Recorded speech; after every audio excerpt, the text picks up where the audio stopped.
ভারত নিয়ন্ত্রিত কাশ্মীরের পেহেলগামে হামলার ঘটনাকে কেন্দ্র করে পাকিস্তানের ৯টি লক্ষ্যবস্তুতে ক্ষেপণাস্ত্র হামলা চালিয়েছে ভারত।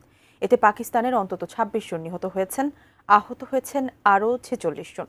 জবাবে পাকিস্তানের পাল্টা হামলায় ৩ ভারতীয় প্রাণ হারান। ভূপাতিত করা হয়েছে ভারতের ৫টি যুদ্ধবিমান। রায়হান মুন্সির প্রতিবেদনে বিস্তারিত।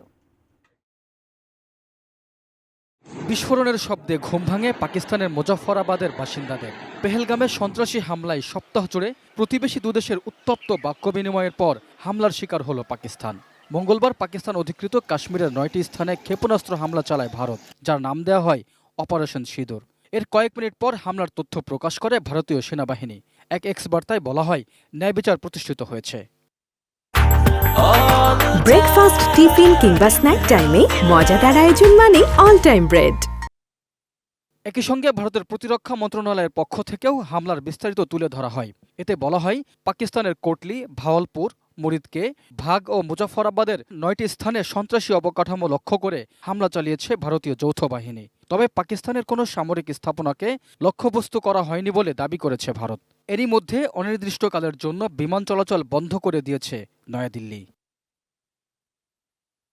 জবাবে ভারতে পাল্টা হামলা চালায় পাকিস্তান। এতে প্রাণ হারান বেশ কয়েকজন ভারতীয়।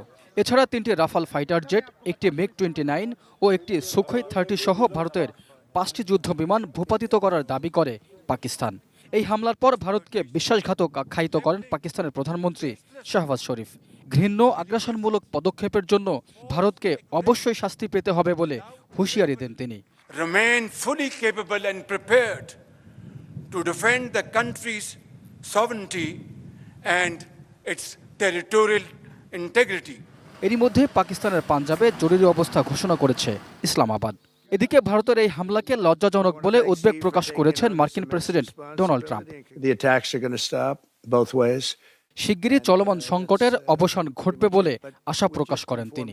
উভয় দেশকে সর্বোচ্চ সংযম প্রদর্শনের আহ্বান জানিয়েছেন জাতিসংঘের মহাসচিব অ্যান্তনিও গুতেরেস।